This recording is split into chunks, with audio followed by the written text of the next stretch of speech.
sur Bana, émission de l'Église de l'Arche de Paix consacrée à l'édification de la famille. Une famille forte pour une Église forte. Aujourd'hui, nous allons aborder le thème « Se réjouir pour son prochain ». Pourquoi lui et pas moi? Elle a toujours tout et moi, je n'ai jamais rien. Nous avons tous déjà été envieux du physique, des talents ou de la réussite d'un camarade de classe, d'un frère dans la foi ou simplement de notre prochain. Être envieux, c'est éprouver un sentiment de frustration, de jalousie et parfois même de haine à la vue du bonheur, la réussite ou des avantages de quelqu'un.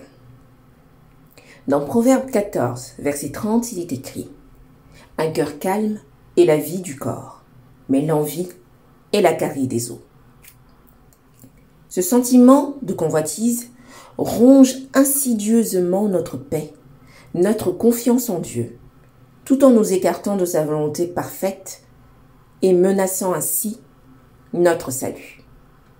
En effet, Jacques 1, verset 14 à 15 nous dit « Chacun est tenté quand il est attiré et amorcé par sa propre convoitise. Puis la convoitise, lorsqu'elle a conçu, enfante le péché. Et le péché, étant consommé, produit la mort. » Alors comment ne pas être envieux?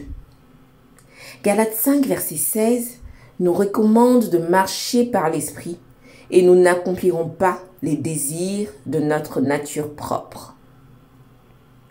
Notre nature pécheresse ne peut être dominée que par l'intervention du Saint-Esprit, et ce dernier ne peut agir qu'avec notre collaboration.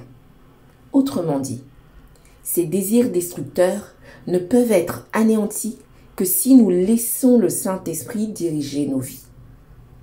C'est le point de départ. La deuxième étape consiste à laisser le Saint-Esprit nous remplir de l'amour selon Dieu. Un amour parfait. Plus nous recherchons la présence de Dieu par des moments d'intimité avec le Saint-Esprit, la prière, l'adoration, la méditation et la mise en pratique de la parole, plus nous lui laissons la possibilité de s'exprimer et de répandre en nous cet amour parfait. Romains 5, verset 5, « L'amour de Dieu est déversé dans notre cœur par le Saint-Esprit qui nous a été donné. » Seul cet amour désintéressé nous rendra libres de nos convoitises, de la recherche de nos intérêts personnels et nous permettra ainsi de refléter le caractère de Christ. 1 Corinthiens 13, versets 4 à 5. L'amour n'est pas envieux, il ne cherche pas son intérêt. La troisième étape revient à laisser le Saint-Esprit nous rendre conscients de l'amour de Dieu à notre égard. En effet, l'envie que nous portons aux autres vient de notre méconnaissance de l'amour de Dieu pour nous. Nous avons tendance à penser qu'il bénit notre prochain parce qu'il l'aime plus que nous.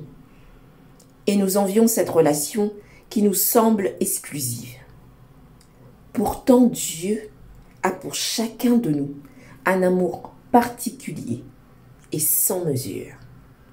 C'est par le Saint-Esprit que nous pourrons saisir toute la dimension de l'amour de Dieu à notre égard.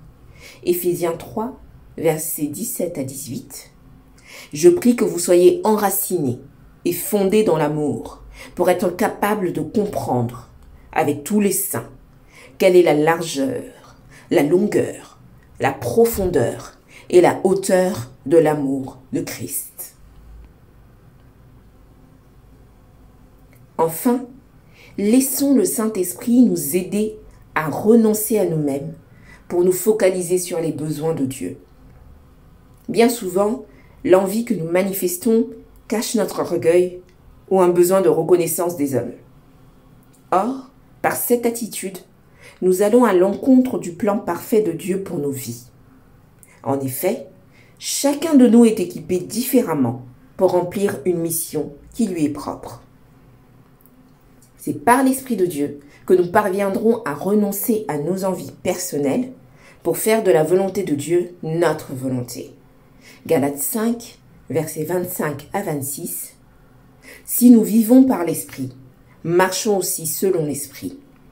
Ne cherchons pas une vaine gloire en nous provoquant les uns les autres, en nous portant envie les uns aux autres. C'est en pratiquant tout cela que nous serons capables de célébrer d'un cœur sincère les réussites de notre prochain, d'apprécier ses dons comme une bénédiction pour nous et de faire de ses victoires notre sujet de louange. L'histoire de David et Jonathan illustre cet amour fraternel. Jonathan aurait pu voir David comme un adversaire mettant en péril sa succession au trône, mais il n'y eut aucune rivalité entre eux, car l'âme de Jonathan fut attachée à celle de David, et Jonathan l'aima comme son âme. 1 Samuel 18, verset 1. Plus encore, il n'hésita pas à intercéder en faveur de David pour tenter d'apaiser la jalousie de son père Saül à l'égard de David. Tout comme Jonathan, soyons des instruments qui favorisent la réalisation de la volonté de Dieu dans la vie de notre prochain. Et ensemble, participons à l'accomplissement des buts de Dieu. Rendons-nous serviteurs les uns des autres par l'intercession, par des paroles d'encouragement et des actes de soutien. Assurément, ces preuves d'amour envers nos semblables réjouiront le cœur du Père. Merci de votre écoute. Que Dieu vous bénisse et à très bientôt pour un prochain numéro sur Bana.